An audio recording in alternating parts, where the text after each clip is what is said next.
Praise the lord. దేవుని పరిశుద్ధ నామమునకు స్తోత్రములు కలుగును గాక. మీ అందరికీ ఈ పరిశుద్ధ దినమున శుభములు, దేవుని ఆశీర్వాదములు మీకు అందిస్తూ ఉన్నాను. ప్రియమైన దేవుని ప్రజలారా, దక్షిణ ఇండియా సంఘము అంతే కూడా ఈ దినమున ధ్యానిస్తున్నటువంటి అంశము దేవుని ప్రజలు, క్రీస్తు రాయబారులు. దేవుని ప్రజలు, క్రీస్తు రాయబారులు. ఈ అంశమును ధ్యానం చేయటగాను ఏర్పాటు చేయబడిన లేఖన పాఠములలో సువార్తల పాఠము, పరిశుద్ధుడైన మార్కు రాసిన సువార్త 6వ అధ్యాయము 7వ వచనం నుండి 13వ వచనం వరకు రాయబడిన వాక్య భాగంలో నుండి ఈ అంశమును ధ్యానం చేయుటకు దేవుడు మనకు ఈ సమయాన్ని అనుగ్రహిస్తూ ఉన్నాడు. ప్రియమైన దేవుని ప్రజలారా, దేవుని ప్రజలు, క్రీస్తు రాయబారులు. దేవుడు తన సురక్తమిచ్చి సంపాదించుకున్న సంఘములోని ప్రజలు ప్రతి ఒక్కరూ క్రీస్తు రాయబారిగా ఉండుటకు, ఈ సమాజంలో ఎలాగూ రాయబారిగా జీవించవలెనో, ఎలాగూ క్రీస్తు రాయబారిగా పనిచేయవలెనో ఈ అంశం ద్వారా మనం నేర్చుకున్నాం. ముందుగా రాయబారి అంటే ఎవరు?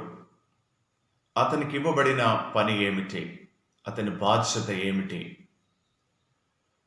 క్రీస్తు రాయబారులుగా ఎవరు ఉండగలరు అనే వాటిని ఈ అంశం ద్వారా మనము తెలుసుకున్నాం. ముందుగా రాయబారి అంటే ఎవరు అనేది మనం నేర్చుకుందాం. రాయబారికి ఉండవలసినటువంటి లక్షణములు ఏంటి? మొదటిది, రాయబారి అనేవాడు ప్రతినిధి మాత్రమే. రాయబారి అనేవాడు ప్రతినిధి మాత్రమే. రెండవది, రాజు అప్పగించిన కార్యములు నిర్వహించువాడు రాయబారి. మూడవది, దేవుని సందేశమును ప్రజలకు ప్రకటించి ప్రజలను దేవుని రాజ్యములో పౌరులుగా చేటియే రాయబారి పని. నాలుగవది, పాత వైరము కొట్టివేయబడినదని ప్రకటించి రాజుతో సమాధాన బంధమును నెలకొల్పుటయే రాయబారి యొక్క పని. పాత వైరము కొట్టివేయబడినదని ప్రకటించి రాజుతో సమాధాన బంధమును నెలకొల్పుటకు సహాయపడేవాడు రాయబారి. ఐదవది, క్రైస్తవ రాయబారి ప్రజలకు మరియు దేవునికి మధ్య సమాధాన బంధముగా పనిచేయగలిగిన వాడు. ఆరవది, మంచి సంబంధమును నెలకొల్పువాడు. ఈ లక్షణాలు రాయబారికి ఉండాలి అని మనం చూస్తూ ఉన్నాం. దేవుడు తన సురక్తమిచ్చి కొనబడిన సంఘము ఈ విధమైన పరిచర్య చేయుట కొరకు దేవుడు తన సంఘాన్ని ఎన్నుకున్నాడు. క్రీస్తుకు రాయబారులుగా ఈ లోకములో క్రీస్తు రాకడ పర్యంతము దేవుడు తన సురక్తమిచ్చి కొనబడిన సంఘము ఈ విధమైన పరిచర్య చేయుటకు దేవుడు మనల్ని ఎన్నుకున్నాడు.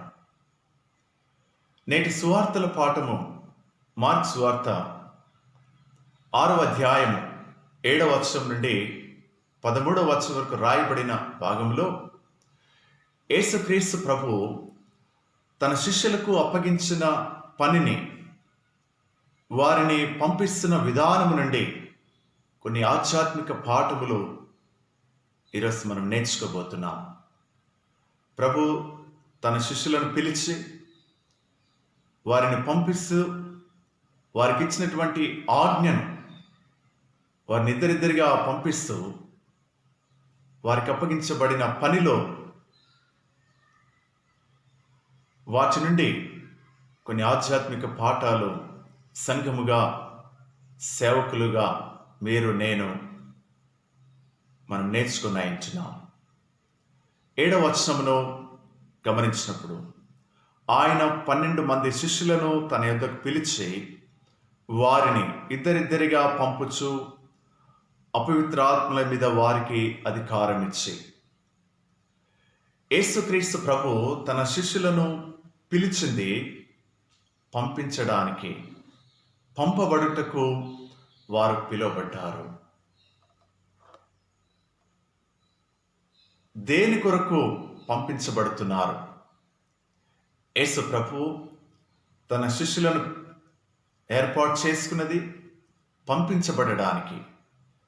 మరి దేని కొరకు శిష్యులు పంపబడుతున్నారు లోకములోనికి అనగా, యేసుక్రీస్తు ప్రభు ప్రారంభించిన పనిని కొనసాగించుటకు, యేసుక్రీస్తు ప్రభు యొక్క ప్రణాళికలో భాగస్వామ్యులు అవడానికి వారు పంపించబడుతున్నారు.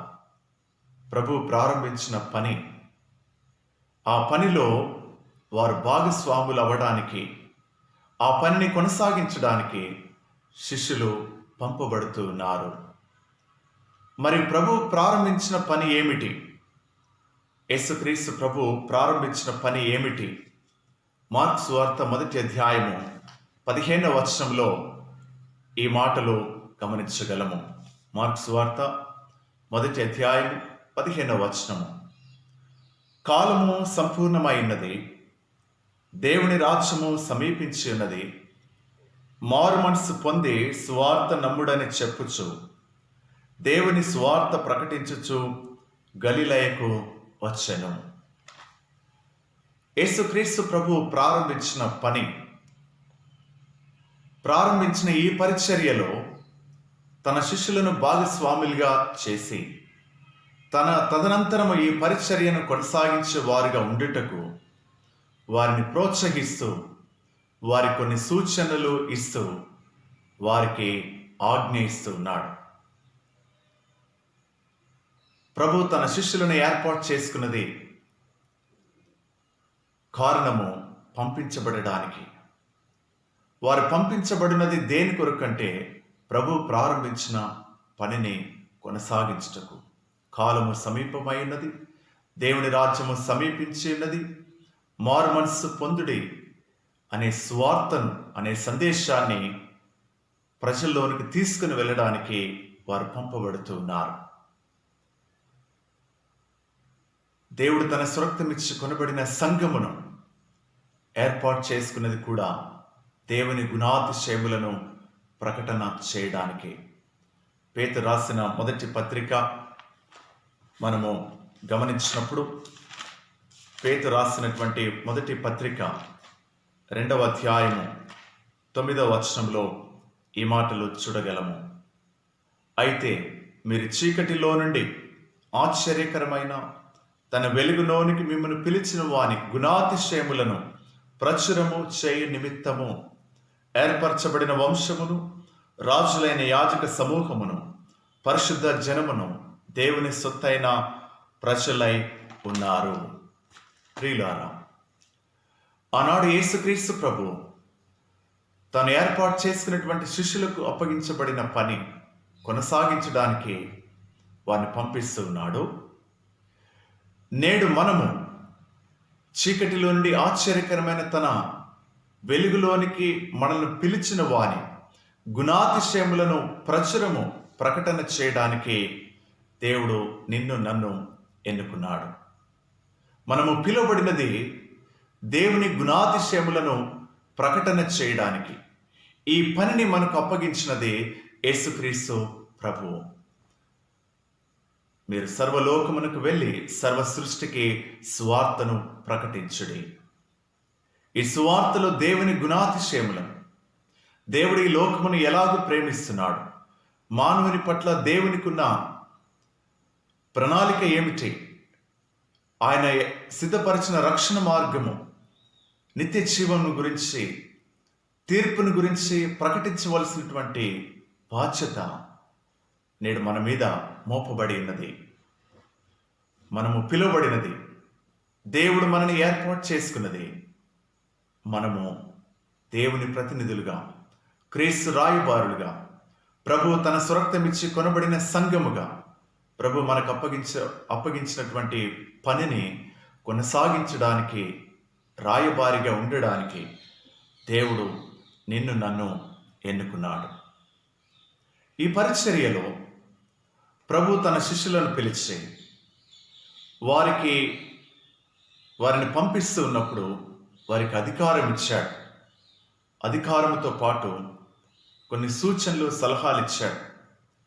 ప్రాముఖ్యమైనది వారికి కొన్ని ఆజ్ఞలు ఇచ్చాడు, ఆజ్ఞాపించాడు వారికి. ఆ మాటను మనం 9వ వచనంలో 8-9 వచనాలు మనం చూస్తాం. ప్రయాణము కొరకు చేతి కర్రను తప్ప రొచ్చెనైనను జాలినైనను సంచిలో సొమ్మునైనను తీసుకొనక చెప్పులు తొడుగుకొనుడనియు 2 అంగీలు వేసుకొని వద్దనియు వారికి ఆజ్ఞాపించెను. ఆజ్ఞాపిస్తూ ఉన్నాడు యేసుక్రీస్తు ప్రభువు. క్రీస్తు తన రాయబారులుగా ఉండుటకు పిలుచుకున్నటువంటి శిష్యులకు ఇస్తున్నటువంటి మొదటి ఆజ్ఞ ఇది. మొదటి ఆజ్ఞ ఇక్కడ ప్రస్తావించబడింది. ఆజ్ఞాపించుట అను పదము గ్రీక్లో దీన్ని పరాగెలెన్ అంటారు. పరాగెలెన్ అను పదము నుండి దీన్ని మనం అర్థం చేసుకోవడానికి ఆజ్ఞాపించుట అనే పదము, ఈ పదమును అర్థం చేసుకోవడానికి మనం ప్రయత్నం చేస్తున్నాం. ఆజ్ఞాపించుట అనగా దీనికి 4 విధాలైన అర్థాలు గ్రీక్ పదములో నుండి ఇవ్వబడుతున్నాయి. పరాగెలెన్ అనే గ్రీక్ పదము 4 విధాలుగా వాడబడుతుంది. మొదటిది సైనిక పరమైన ఆజ్ఞకు సూచనగా ఈ పదము వాడబడుతుంది. యేసు సైనిక అధికారి వలె తన శిష్యులకు ఆజ్ఞాపిస్తూ ఉన్నాడు. 2 స్నేహితులను సహాయము కొరకు పిలుచు సందర్భంలో వాడబడింది. క్రీస్తు తాను కలిగి ఉన్న ఆదర్శము వాస్తవ రూపము దాల్చుటలో సహాయపడుటకు తన శిష్యులను ఆయన పిలిచాడు. 3వది ఉపాధ్యాయుడు లేదా ఉపాధ్యాయురాలు తమ విద్యార్థులకు నియమ నిబంధనలను తెలుపు సందర్భంలో వాడబడినది. యేసుక్రీస్తు ప్రభు ఒక గురువుగా తన శిష్యులకు ఆజ్ఞాపిస్తూ ఉన్నాడు. 4వది రాజ్యమును పరిపాలించే రాజు రాయబారులను పంపునప్పుడు ఆజ్ఞ జారీ చేయుటకు సూచనగా వాడబడినది. యేసుక్రీస్తు ప్రభు రాజు వలె రాయబారులను ఈ లోకంలో తన కొరకు చేయవలసిన పని నిమిత్తమై ఆజ్ఞాపించి పంపుట ఈ వాక్య భాగము సూచిస్తూ ఉన్నది. యేసుక్రీస్తు ప్రభు తన శిష్యులకు ఇచ్చినటువంటి ఆజ్ఞలు ఏంటి? తన శిష్యులను పిలిచి వారిని ఇద్దరిద్దరినిగా పంపిస్తూ వారికి ఇచ్చినటువంటి ఆజ్ఞలు ఏంటి మనం గమనించినప్పుడు అక్కడ 8వ వచనంలో చూస్తాం మనం. క్రీస్తు దినాలలో, ముందుగా యేసుక్రీస్తు ప్రభు జీవించిన దినాలలో పాలస్తీనాలో ఉన్న యూదులు సాధారణంగా 5 వస్తువులు వారు, అంటే 5 రకములైన వస్త్రము వారు ధరిస్తారు. మొదటిది లోపల ధరించే వస్త్రము, 2 వెలుపల ధరించే అంగి, 3వది నడికట్టు, 4వది తలపైన ధరించే వస్త్రము, 5వది చెప్పులు. అలాగే వారి దగ్గర చేతి సంచి ఉంటుంది. వీటన్నిటినీ దృష్టిలో పెట్టుకొని యేసుక్రీస్తు ప్రభువు తన శిష్యులను ఇద్దరిద్దరినిగా పంపిస్తూ వారికి ఆజ్ఞాపిస్తున్నటువంటి మాటలు ఏంటంటే, ప్రయాణము కొరకు చేతి కర్రను తప్ప రొట్టెనైనను జాలెనైనను సంచిలో సొమ్ము అయినను తీసుకొని పోకూడదు. ఇది ఆజ్ఞ. చెప్పులు తొడుక్కోవాలి, 2 అంగీలు వేసుకోకూడదు.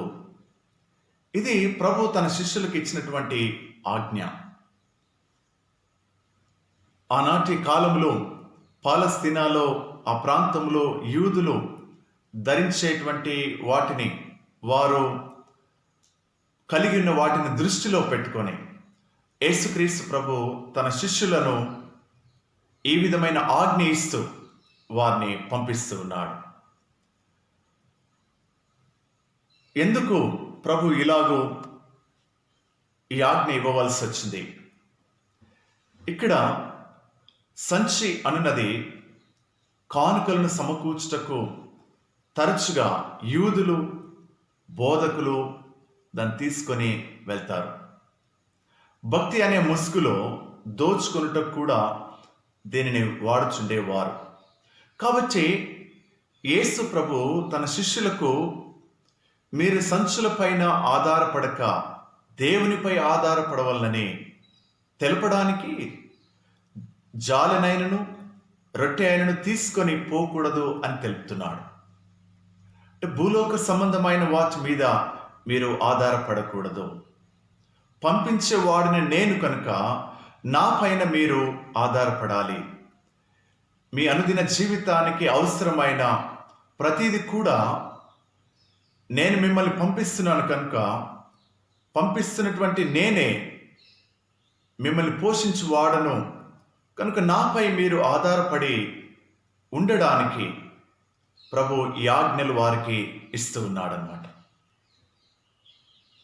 తన శిష్యులు యాజకుల వలె సంపాదించుటకు సమకూర్చుకోవడానికి పంపబడటలేదు. వారు ఉచితముగా పొందిన దాన్ని ఉచితముగా ఇవ్వడానికి వారు పంపబడుతున్నారు. వారు పిలువబడినప్పుడు అన్ని వదులుకొని వచ్చారు, ప్రభుని వెంబడించారు. ప్రభు దగ్గర పొందుకున్న దానిని తిరిగి ప్రజలకు ప్రకటించడానికి, ప్రజలకు సువార్తను అందించడానికి ప్రభు వారిని పంపిస్తూ ఉన్నాడు. ఉచితముగా పొందుకున్నారు, ఉచితముగా ప్రకటించడానికి ప్రభు వారిని పంపిస్తున్నాడు. ప్రియులారా, నేటి ఆధునిక క్రైస్తవ సంఘములో జరుగుతున్న పరిచర్యకు యేసు ప్రభు తన శిష్యులకు ఇచ్చిన ఆజ్ఞలు ఒక ఆధ్యాత్మిక సవాల్ను మన ముందు ఉంచాయి. తన శిష్యులకు ఇవ్వబడినటువంటి ఆజ్ఞ నేటి క్రైస్తవ సంఘములో జరుగుతున్నటువంటి పరిచర్యకు, నేటి పరిచర్యలో వస్తున్న విపరీతమైన ధోరణులకి ఆధ్యాత్మిక సవాల్ని ఇస్తున్నాయి. యేసుక్రీస్తు ప్రభు తన శిష్యులకు మీరు సంచిని తీసుకొని పోవద్దు అన్నాడు. మీరు సంచిలో సొమ్ము తీసుకొని పోకూడదు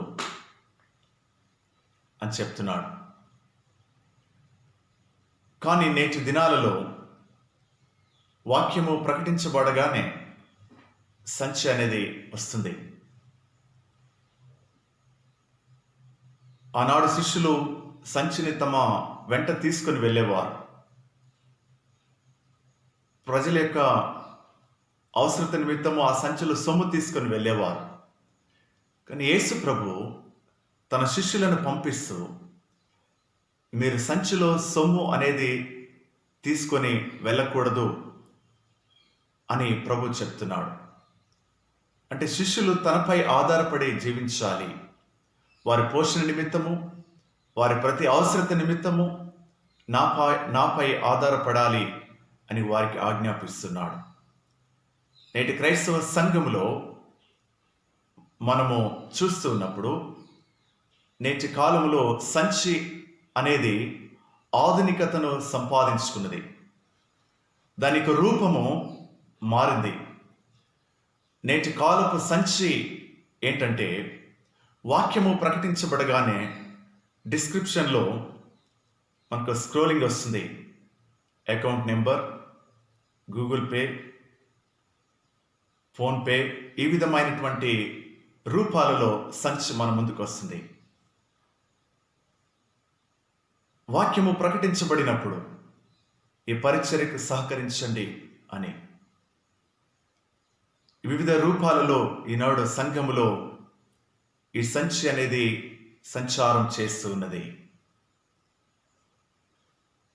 నేటి ఆధునిక కాలంలో ఈ పరిచర్యలో వస్తున్నటువంటి పెడధోరణులు, సంచి అనేది వివిధ రూపాలలో సంఘములో మనకు కనబడుతుంది. ప్రభు చాలా స్పష్టంగా తెలియచేసినటువంటి మాటలు. పరిచర్యలో ఆయన, కుటుంబ పోషణలో ఆయన, నీవు ప్రభుపై ఆధారపడి జీవించడం, ప్రభుపై ఆధారపడి పరిచర్య చేయడము, దేవునిపై ఆధారపడి పరిచర్య చేయడము ఈ మాటలు మనకు నేర్పిస్తున్నాయి. ప్రియులారా, ఎందుకు ప్రభు ఈ ఆజ్ఞలు ఇచ్చాడు? ఎందుకని యేసుక్రీస్తు ప్రభు ఈ ఆజ్ఞలు ఇచ్చాడు? యూదుల ధర్మశాస్త్రమును బట్టి దేవాలయంలోనికి ప్రజలు ప్రవేశించినప్పుడు వారు ధరించినటువంటి చెప్పులు, చేతికర్ర, ధనము, నడికట్టు ఇవన్నీ కూడా ఈ సాధారణ వస్తువులను దేవాలయం బయట విడిచి దేవాలయం లోపలికి వెళ్తారు. 11వ వచనంలో, ఏ స్థలమందైనను జనులు మిమ్మును చేర్చుకొని మీ మాటలు, 10వ వచనం, మీ మాటలు 10వ వచనం నుండి మనం చదువుకున్నప్పుడు, మరియు ఆయన వారితో ఇట్లనను, మీరెక్కడ ఒక ఇంట ప్రవేశించెదరో అక్కడి నుండి మీరు బయలుదేరే వరకు ఆ ఇంటనే బస చేయుడి. ఏ స్థలమందైనను జనులు మిమ్మల్ని చేర్చుకొని మీ మాటలు వినకుంటే మీరు అక్కడి నుండి బయలుదేరినప్పుడు వారి మీద సాక్ష్యముగా ఉండుటకు మీ పాదముల క్రింద దులిపివేయుడి. ప్రియులారా, యూదుల ధర్మశాస్త్రమును అనుసరించి వారు దేవాలయంలోనికి వెళ్ళినప్పుడు వారు ధరించిన చెప్పులు, చేతికర్ర, ధనము, నడికట్టు ఇది బయట విడిచిపెట్టి లోపలికి దేవాలయంలోనికి వెళ్తారు.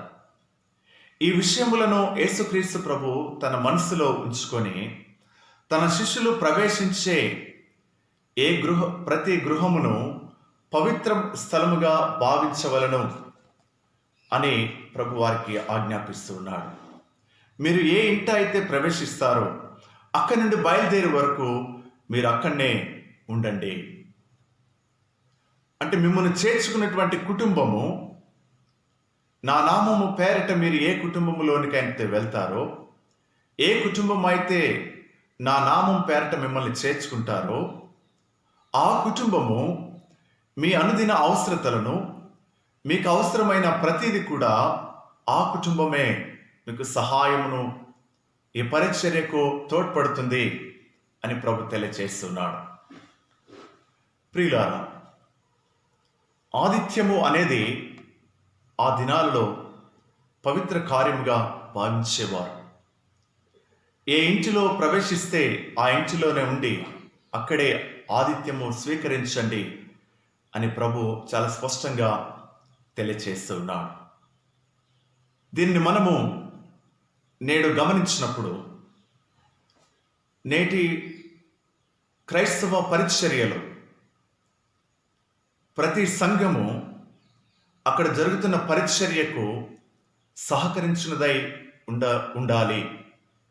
సంఘము పరిచర్యకు సహకరించేదిగా, క్రీస్తు రాయబారిగా దేవుని నామం పేరిట జరుగుతున్నటువంటి పరిచర్యకు సహకరించేదిగా అక్కడ ఉన్నటువంటి ఆ సేవకులను, ఏ సంఘములో ఏ సేవకుడు పనిచేస్తున్నాడో ఆ సేవకుని యొక్క అతడు చేసినటువంటి పరిచర్య, దేవుని పేరిట జరిగిస్తున్న పరిచర్య బాధ్యత సంఘముది అని ప్రభు తెలియచేస్తున్నాడు.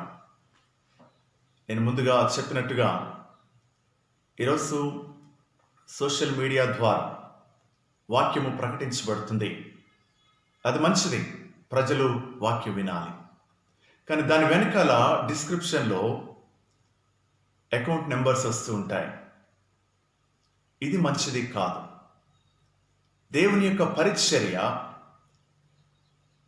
ఏ సంఘములో దేవుడు మనకు బాధ్యత అప్పగించాడు, ఏ సంఘము ఆ పరిచర్యను కొనసాగించవలసిందో ఆ సంఘము చేయవలసిన పనిని అక్కడి కాపరి అక్కడి సంఘము కలిసి దేవుని యొక్క పరిచర్యను కొనసాగించాలి.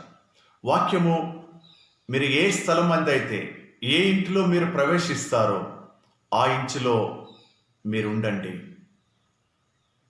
నా నామం పేరట మిమ్మల్ని ఎవరైతే చేర్చుకుంటారో వారు మిమ్మల్ని పోషిస్తారు. మీరు దేవుని యొక్క పరిచర్యను కొనసాగించండి అని ప్రభు చాలా స్పష్టంగా తెలియజేస్తున్నాడు. ఆతిథ్యమిచ్చుటకు ద్వారములు తెరిచి ఆహ్వానించుటకు మరియు చెప్పబడే వర్తమానము వినుటకు ఏ కుటుంబం అయితే చెప్పబడిన వర్తమానము విని అంగీకరిస్తుందో ఆ కుటుంబంలోనే మీరు ఉండండి అని ప్రభు చాలా స్పష్టంగా తెలియజేస్తున్నాడు. 11వ వచనం మనం చూస్తాం.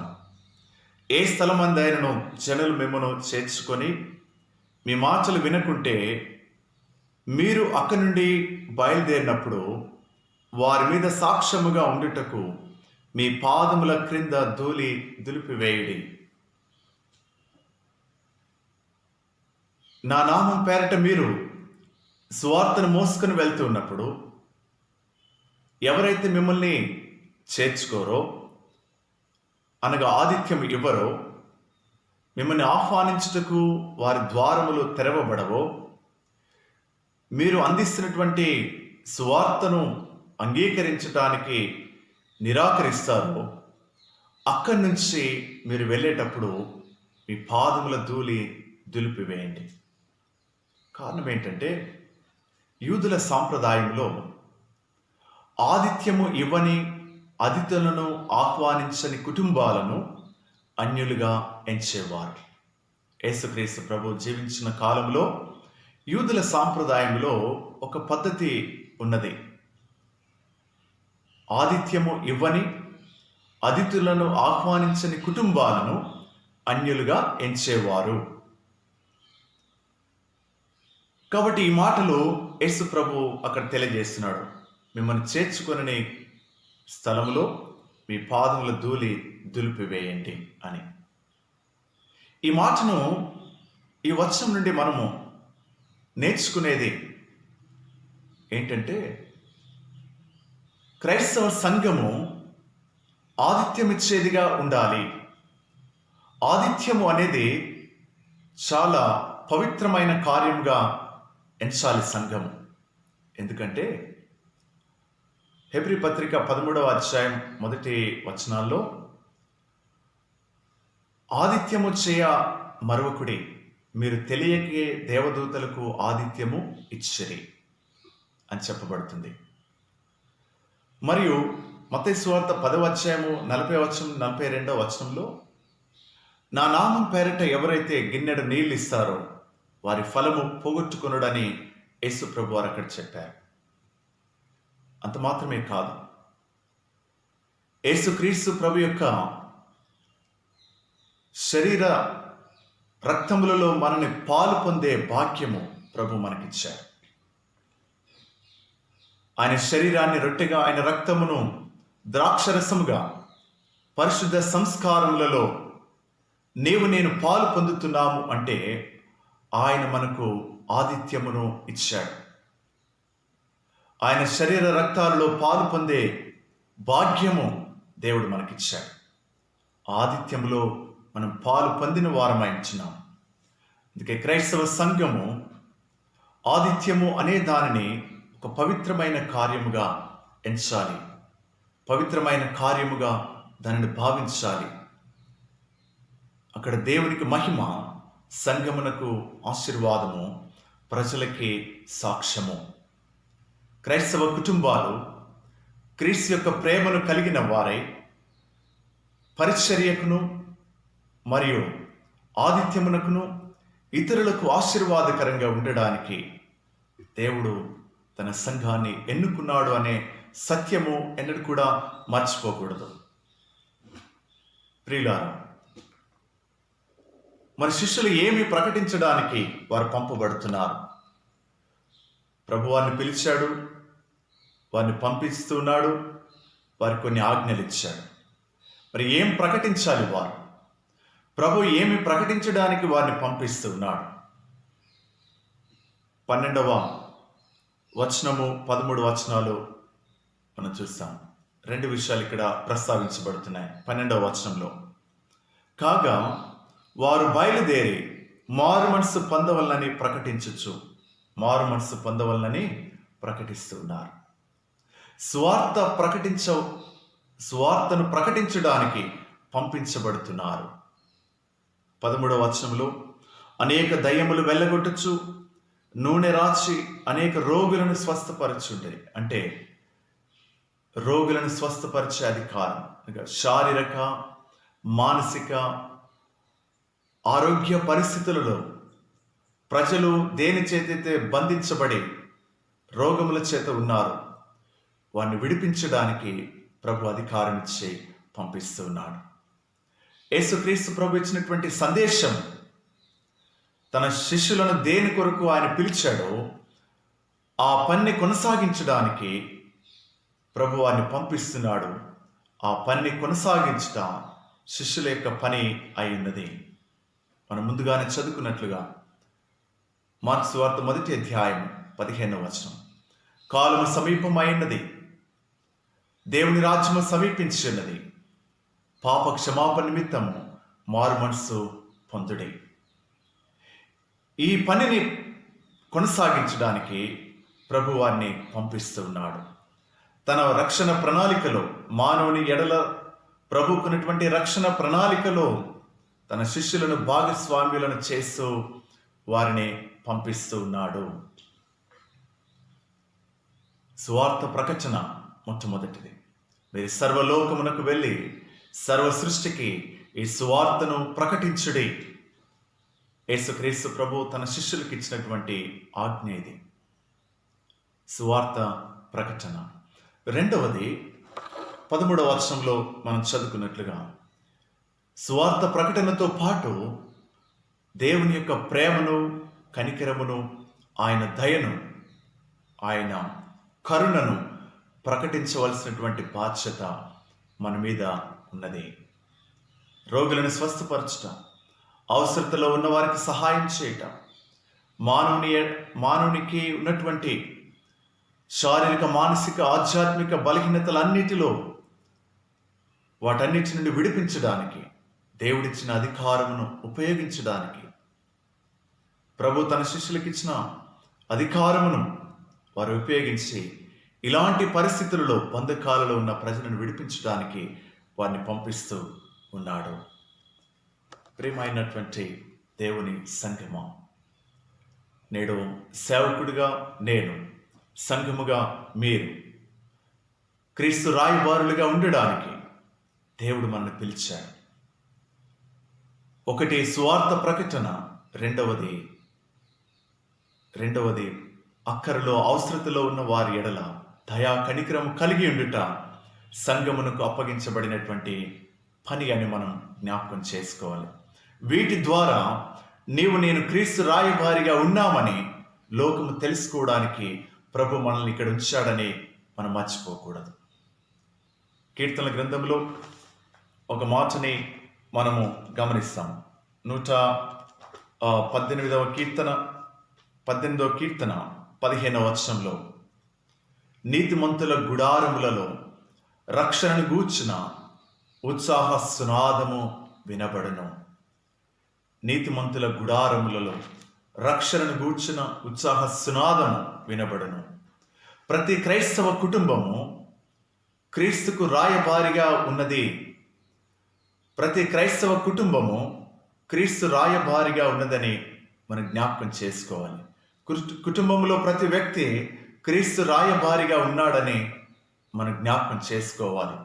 ప్రతి సంఘము యేసుక్రీస్తు ప్రభు తన స్వరక్తమిచ్చి కొనబడిన ప్రతి సంఘము ఈ లోకములో క్రీస్తుకు రాయబారిగా ఉన్నది అని మనం జ్ఞాపకం చేసుకోవాలి. ఎలా తెలుస్తుంది వారు రాయబారిగా మనము, నేను ఉన్నాము అని అంటే, సువార్త ప్రకటన మరియు అవసరతలో, అక్కర్లో దయా కనికరము కొరకు, అవసరతలో ఆదుకునే వారి కొరకు ఎదురు చూస్తున్న జనాంగం ఎంతోమంది ఉన్నారు. వారికి వారి ఎడల దయా కనికరము, దేవుని ప్రేమను ప్రకటించే సంఘముగా ఉండడానికి, క్రీస్తు రాయబారిగా ఉండడానికి దేవుడు మనల్ని పిలిచాడు. ప్రియులారా, నేటి ఆధునిక క్రైస్తవ సంఘముగా మారుతున్న సమాజంలో మారిన దేవుని ప్రేమను, ఆయన దయా కనికరమును ప్రకటించడానికి మనము ఎలాంటి రాయబారులుగా ఉండాలని ప్రభు కోరుతున్నాడో అర్థం చేసుకోవడానికి ప్రయత్నం చేస్తున్నాం. ప్రభు మనల్ని ఎందుకు ఏర్పాటు చేసుకున్నాడు, మన ద్వారా ఆయన ఏం చేయాలని అనుకుంటున్నాడు, ప్రభు మనకి ఏ పనిని అప్పగించాడు, మనం ఏమై ఉన్నాము మనం నేర్చుకుంటున్నాం. ఈ సమయంలో మనం ఇంతకు ముందుగా గమనించినట్లుగా పేతురు రాసిన మొదటి పత్రిక 2వ అధ్యాయం 9వ వచనంలో మనము పిలువబడినది దేవుని గుణాతిశయములను ప్రకటించడానికి, చీకటిలో నుండి ఆశ్చర్యకరమైన తన వెలుగులోనికి మనల్ని పిలిచిన వాడు గుణాతిశయములను ప్రకటించుటకు మనము పిలువబడ్డాము. మనము పిలువబడినది మనలను పిలిచిన వాని గుణాతిశయములను ప్రకటించడానికి అని మనం నేర్చుకుంటున్నాం. యేసుక్రీస్తు ప్రభు తన శిష్యులకు ఏదైతే సూచనలు, సలహాలు, ఆజ్ఞలు ఇచ్చాడో అవే నేడు మనకును వర్తిస్తూ ఉన్నాయి. ప్రభు ఇచ్చిన ఆజ్ఞ, ఆనాడు శిష్యులకు ఇచ్చాడు ఆజ్ఞ, నేడు సంఘముగా మనకిచ్చాడు. మనము దాని నుండి క్రీస్తు రాయబారిగా ఎలా ఉండాలో మనం నేర్చుకుంటున్నాం. క్రైస్తవ సంఘము ప్రభు ఇచ్చిన ఆజ్ఞను అనుసరించినదై తద్వారా క్రీస్తు రాయబారులుగా ఉండడానికి మనము పిలువబడుతున్నామని జ్ఞాపకం చేసుకుంటున్నాం. నేటి క్రైస్తవ సంఘం సమాజంలో దేవుని యొక్క ప్రేమను ప్రకటించడానికి, దేవుని యొక్క దయా కనికరమును ప్రకటించడానికి, నేటి సంఘము ఎలా ఉండాలో, ఏ రకంగా మనం క్రీస్తు రాయబారిగా ఉండగలమో కొన్ని మాటలు పౌలు భక్తుడు తెలియజేశాడు. ఆనాడు శిష్యులకు కొన్ని ఆజ్ఞలు ఇవ్వబడ్డాయి. పరిచర్యలో ఎలా ఉండాలో, వారు ఏం చేయాలో, ఏం చేయకూడదో, ఏమి కలిగి ఉండాలో, ఏమి కలిగి ఉండకూడదో వారికి ఆజ్ఞలు ఇవ్వబడ్డాయి. క్రీస్తు రాయబారిగా అమోఘమైన పరిచర్య చేసినటువంటి పౌలు భక్తుడు నేడు మనము ఎలా ఉండాలో ఆయన కొన్ని మాటలు మనకు తెలియజేశాడు. అపోస్తలుడైన పౌలు ఎఫెసీలకు రాసినటువంటి పత్రిక 6వ అధ్యాయంలో నుండి 14వ వచనం నుండి కొన్ని మాటలు చూస్తాం. క్రీస్తు రాయబారిగా దేవుడు మనకు అప్పగించినటువంటి పనిని మనము సంపూర్ణంగా నెరవేర్చడానికి సహాయపడేవి, మనం కలిగి ఉండవలసినవి. క్రైస్తవురాలుగా, సేవకుడిగా నీవు, నేను, మనము సంఘము కలిగి ఉండవలసిన వాటిని ప్రభు తన భక్తుడైన పౌలు గారి ద్వారా ఈ మాటలు రాయించాడు. 14వ వచనం, 6వ అధ్యాయము 14వ వచనం. ఎలాగనగా మీ నడుమునకు సత్యమును దట్టి కట్టుకొని, నీతి అని మైమరువు తొడుగుకొని, పాదములకు సమాధాన సువార్త వలన సిద్ధ మనస్సును జోడు తొడుగుకొని నిలువబడుడి. ఇవన్నీ కాక విశ్వాసమును డాలు పట్టుకునడి, దానితో మీరు దుష్టుని అగ్ని బాణములన్నిటినీ ఆర్పుటకు శక్తిమంతులవుదురు.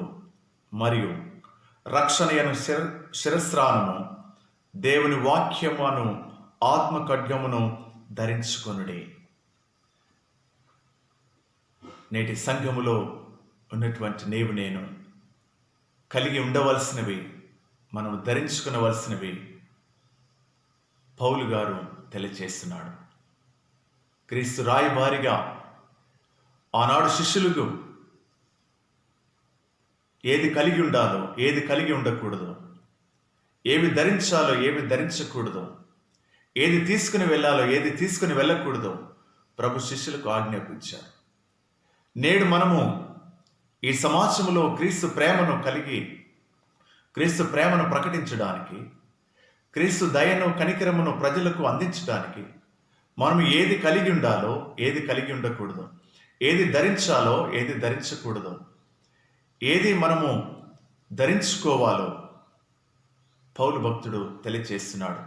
నడుమునకు సత్యమును దచ్చి కట్టుకోవాలి, నీతి అని మైమరు తొడుక్కోవాలి, పాదములకు సమాధాన సువార్తలైన సిద్ధ మనస్సును జోడు తొడుక్కోవాలి, విశ్వాసం అనే డాలు పట్టుకోవాలి, రక్షణ అనే శిరస్త్రాణము ధరించుకోవాలి, దేవుని వాక్యం అనే ఆత్మ ఖడ్గమును ధరించాలి. ఇవి కలిగి ఉన్నప్పుడు క్రీస్తు రాయబారిగా ఉండడానికి మనము అర్హతను సంపాదించిన వారము అవుతాం.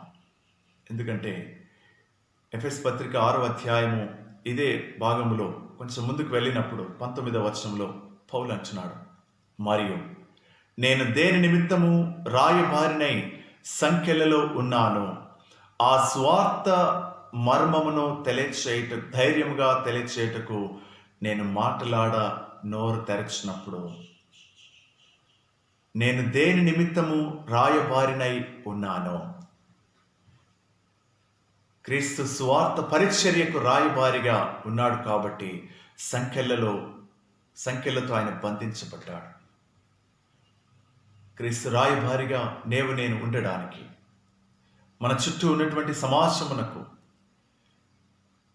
ప్రభు మనకు అప్పగించిన పనిని కొనసాగించడానికి, ఆ పనిని ముందుకు తీసుకుని వెళ్ళే క్రమంలో ఇవి మనము ధరించినప్పుడు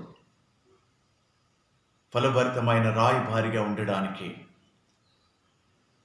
దేవుడు మనని ఎన్నుకున్నాడు. ఇవి ధరించినప్పుడు మనం క్రీస్తు రాయబారులుగా ఉండగలము అని దేవుని వాక్యము సెలవిస్తుంది. ప్రియులారా, ఈ వాక్యమును ధ్యానం చేసినప్పుడు ఒకవైపు సంఘముగా, ఒకవైపు సేవకుడిగా ఆనాడు శిష్యులకు అప్పగించినటువంటి ఆ పనిని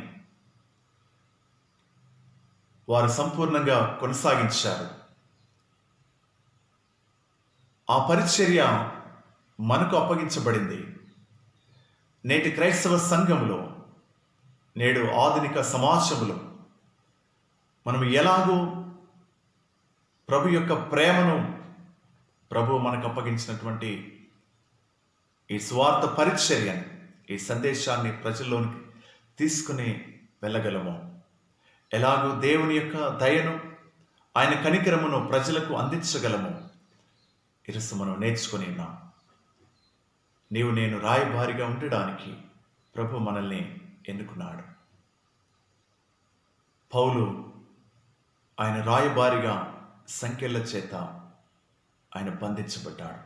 స్వార్థ నిమిత్తం ఆయన రాయబారిగా ఉన్నాడు, సంఖ్యల చేత బంధించబడ్డాడు. ఈరోజు నీవు రాయబారిగా ఉండడానికి, నేను రాయబారిగా ఉండడానికి ప్రభు మనల్ని పిలిచాడు అనే సత్యాన్ని మర్చిపోకుండా ప్రభు మనకు అప్పగించిన పరిచర్యను కొనసాగించుటకు, స్వార్థ ప్రకటన,